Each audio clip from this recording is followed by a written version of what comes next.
At $0, life is loud. The phone buzzes with overdraft alerts at 6 in the morning. The fridge hums louder than your thoughts, and every decision begins with a price tag. Rent is a countdown, groceries are a calculator, and sleep is the only thing that's still free, though even that gets stolen by 3 a.m. Math. The kind where you add up bills against paychecks and the answer comes back negative no matter how many times you run it. And somewhere between the third recount and the dim glow of the ceiling, you start to understand that being broke isn't an event, it's a climate. It shapes how you walk into stores, how you avoid eye contact at gas stations, how you smile through, "we'll have to pass this time," how you learn to say, "I already ate," before anyone offers, and how every door in the world seems to have a small, invisible toll booth in front of it that everyone else walks through without noticing. The average American in this tier carries credit card debt, no emergency fund, and a checking account that hovers between 2 digits and 0. And according to Federal Reserve data, roughly 1 in 3 adults could not cover a $400 emergency without borrowing, which means at this level, your life is essentially one transmission, one tooth, one fever away from collapse. And you know it. And the knowing is the heaviest thing you carry.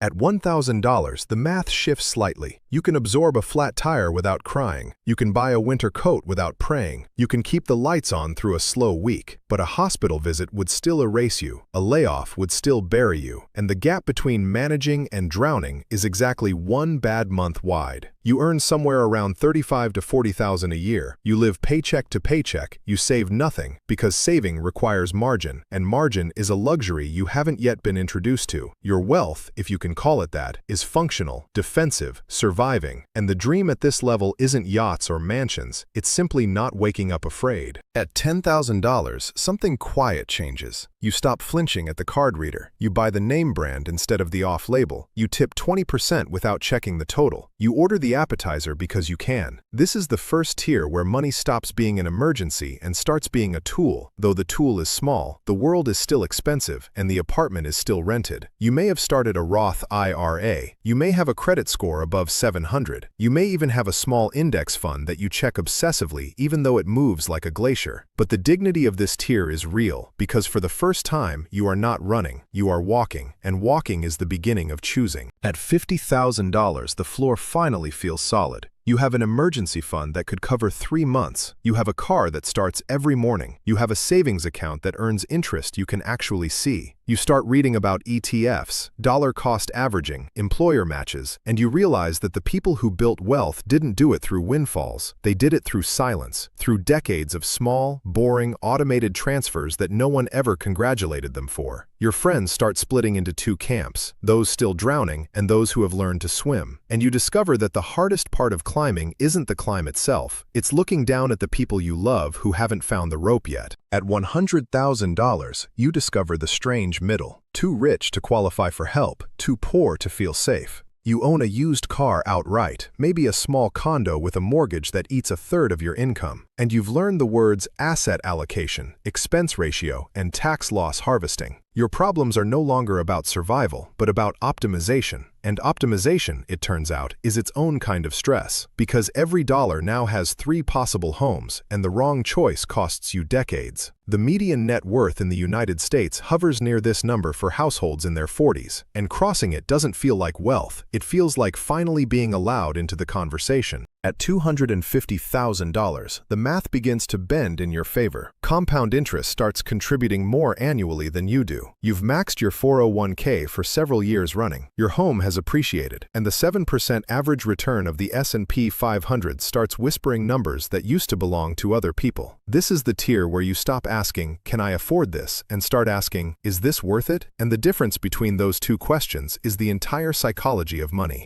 At $500,000, the conversations change. Friends ask you for advice instead of money. Your inbox fills with words like diversification and rebalancing and Roth conversion ladder. And for the first time, your portfolio earns more in a good month than your paycheck does. The median American household lives below this line, and crossing it feels less like winning a race and more like waking up inside a quieter room where the noise of urgency has finally been turned down. At $1 million, you are technically wealthy on paper and technically ordinary in real life. The house is nicer, the car is newer, the vacations are longer, but the groceries cost the same and the laundry still has to be folded. This is the tier of quiet millionaires, the dentists and engineers and small business owners and school teachers married to electricians who drive Toyotas and max their retirement accounts and pay their cards in full every month. And most of them will tell you the number didn't feel like anything when it arrived, because by the time you get there, you've already become the kind of person who doesn't need it to feel like something. Roughly 8% of American households cross this line, and almost none of them look like the movies. At $5 million, the architecture of your life begins to shift. Your money earns 6 figures a year on its own. You've stopped working because you have to, and started working because you want to. You fly first class on long flights. You say no to clients, projects, and people that drain you. You have an accountant who saves you more than they cost, an estate attorney who has met your children, and a financial advisor who calls you by your first name. And yet, the meals taste the same, the sunsets look the same, and you start to suspect that the next 10 million won't change the flavor of anything important. At $10 million, the world rebuilds itself around you quietly. Private banking, concierge medicine, invitation-only investments, a calendar managed by someone other than you. Your money earns more in a year than most workers earn in a decade, and the phrase passive income stops being a slogan and starts being a balance sheet. You stop flying coach, not because you can't stand it, but because your time has finally outpriced your patience, and time, you've started to notice, is the only currency that doesn't compound. At $50 million, the doors open before you knock. Charity galas put your name on the wall, founders pitch you in coffee shops, banks compete for your deposits, and security becomes a line item alongside groceries and gas. You buy your first piece of real wealth infrastructure, a family office, a trust, a holding LLC, and you learn that beyond a certain point, money doesn't sit in accounts, it lives inside structures designed to outlast you. Privacy at this tier is no longer assumed, it is purchased, and you discover that the wealthier you become, the more carefully you must disappear. At $100 million,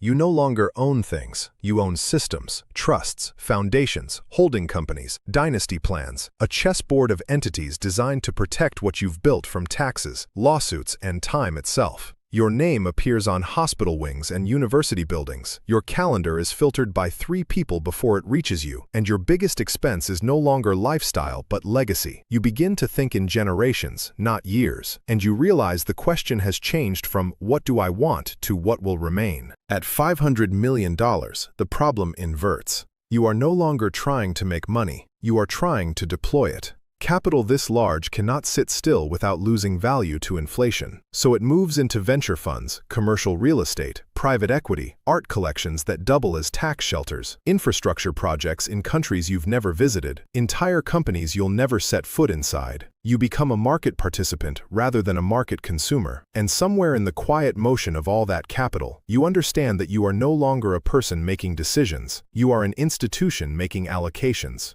At $1 billion, the number stops meaning anything human. You could not spend it in a lifetime if you tried, and even if you spent $100,000 a day, every day, it would take you over 27 years to run it dry, assuming it earned nothing, which it cannot stop doing. You have, statistically, more wealth than the bottom 50% of most countries combined. Your decisions move stock prices, your endorsements move elections, your foundations move policy, your phone calls move governments. You employ entire teams whose only job is to manage the lives of the teams who manage your assets, and the same phone that once buzzed with overdraft alerts now buzzes with heads of state, fund managers, and journalists you will never call back. And somewhere in the silence between those notifications, in a room with paintings worth more than the neighborhoods you grew up near, you remember the fridge, the countdown rent, the 3 a.m. math, the winter coat you couldn't afford, the friend who covered your meal once when you said you weren't hungry, and you understand, finally, that money never solved the problem. It only changed the size of the room you were standing in,